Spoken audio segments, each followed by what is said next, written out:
Cancer एक बहुत ही खतरनाक बीमारी है, पर अगर इसका इनिशियल स्टेज में ही पता लगाया जा सके तो इसके खतरे को कम किया जा सकता है। लेकिन सवाल यह है कि आम इंसान तो रेगुलर चेकअप के लिए जाता ही नहीं है, तो फिर इनिशियल स्टेज में कैंसर का पता कैसे लगेगा। लेकिन अगर आपके पास कुत्ता है तो आप इसका इनिशियल स्टेज में ही पता लगा सकते हैं। कैसे, मैं आपको बताता हूं। रिसर्च के अनुसार यह पता लगा है कि जिस इंसान को कैंसर होता है उसके शरीर से एक स्पेसिफिक गंध आती है जिसे कुत्ते बड़े आसानी से सूंघ लेते हैं और अजीब व्यवहार करने लगते हैं।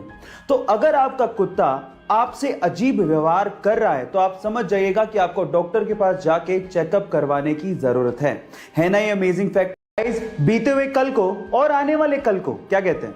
नहीं, मैं कोई फिलोसफिकल बातें नहीं कर रहा हूं। इनफैक्ट मैं ये इंग्लिश के पॉइंट ऑफ व्यू से पूछ रहा हूं।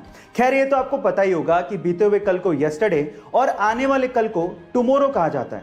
लेकिन अगर मैं आपसे सवाल पूछूं कि कल के बाद जो दिन आएगा उसे इंग्लिश में क्या कहा जाता है, तो आप लोग क्या कहेंगे? ज्यादातर लोगों का आंसर होगा डे आफ्टर टुमारो, क्योंकि ज्यादातर लोग यही इस्तेमाल करते हैं। लेकिन इंग्लिश में इसके लिए भी एक प्रॉपर वर्ड है जो है ओवर मोरो। जी हां, कल को टुमारो कहते हैं तो कल के बाद आने वाले कल को ओवर मोरो कहते हैं। OVERMORROW। गाइस, है ना इंटरेस्टिंग फैक्ट। केन रिचर्ड नामक एक ऑस्ट्रेलियन बंदे को रोड पे एक जोई यानी कि एक बेबी कंगारू अपने मां के शव के पास मिला। उसकी मां की मृत्यु कार एक्सीडेंट की वजह से हो गई थी। अब वो उसे अपने घर ले आया। उसने और उसकी फैमिली ने उस कंगारू को बड़े प्यार से पाला। उनकी प्रॉपर्टी में बने एक बड़े से फार्म में वो कंगारू खेलता रहता था। एक दिन लेन अपनी प्रॉपर्टी में घूम रहा था, तभी अचानक से एक पेड़ का तना उसके सर पे आके गिरा और वो वहीं बेहोश हो गया। तब वहां पर वो कंगारू भागता हुआ आया और तब तक चिल्लाता रहा जब तक उसकी फैमिली ने लेन को ढूंढ नहीं लिया। गाइस, ये बेजुबान जानवर वफादारी का कर्ज निभाना बहुत अच्छे से जानते हैं। आपका इस घटना के बारे में क्या ख्याल है, चैट सेक्शन में जरूर लिखिएगा। अगर आप लोग जॉब इंटरव्यू के लिए जा रहे हैं तो इंटरव्यू से रिलेटेड इन दो बातों का जानना आप लोगों के लिए बेहद जरूरी है। पहली बात, गाइस, जब भी हम लोग जॉब इंटरव्यू की तैयारी करते हैं तो हम लोग अपने सीवी या रिज्यूम को लेके बहुत ज्यादा टेंशन में रहते हैं। हम लोग ये सोचते रहते हैं कि उन दो पन्नों में हमने अपने आप को अच्छे से रिप्रेजेंट किया कि नहीं।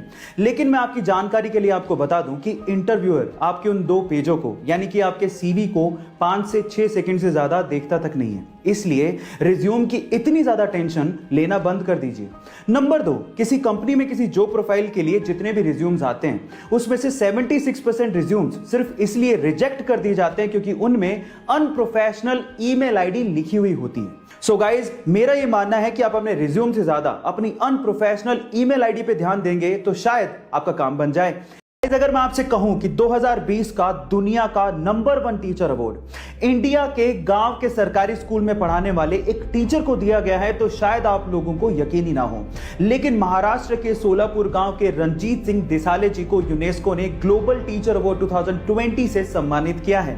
140 देशों के 12,000 टीचर्स को पीछे छोड़ते हुए रंजीत सिंह दिसाले जी ने $1 मिलियन के इनामी राशि वाले इस प्राइज को अपने नाम किया और घोषणा होते ही आधी इनामी राशि बाकी बचे हुए टॉप 10 टीचर्स में डोनेट भी कर दी। टेक्नोलॉजी को एजुकेशन के साथ जोड़कर रंजीत सिंह दिसाले जी ने खाली पड़े हुए गांव के स्कूल में जान भर दी और इसीलिए उन्हें यह अवार्ड से सम्मानित किया गया। तो आज रंजीत सिंह दिसाले जी के लिए एक लाइक तो बनता है। गाइस, जब भी आप लाइफ में अकेला फील करते हो तो आपको आपकी मां की याद जरूर आती है। लेकिन तब क्या हो जब आपकी मां आपके साथ हो ही नहीं।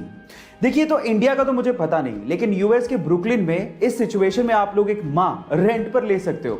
जी हां, आप ठीक सुन रहे हो। यूएस के ब्रुकलिन की एक रेजिडेंट है जिनका नाम है नीना बैनली। उनकी उम्र 63 साल है और उन्होंने एक नया बिजनेस शुरू किया है जिसका नाम है नीड अ मॉम। एक सोशल कोज है और साथ में बिजनेस भी है जिसमें वो अपनी मदरहुड की सर्विसेज लोगों को प्रोवाइड करती हैं। वो आपको सांत्वना देंगी, आपकी पूरी बात ध्यान से सुनेंगी और अगर आप चाहें तो वो आपको गाइड भी करेंगी। है ना अमेजिंग फैक्ट। गाइस, आपको इसके बारे में सुन के कैसा लगा चैट सेक्शन में जरूर लिखिएगा। और अगर आप ये वीडियो YouTube पे देख रहे हैं तो हमारे चैनल को सब्सक्राइब कर लीजिएगा और अगर Instagram पे देख रहे हैं तो मुझे फॉलो करना मत भूलिएगा। मिलते हैं अगली वीडियो में।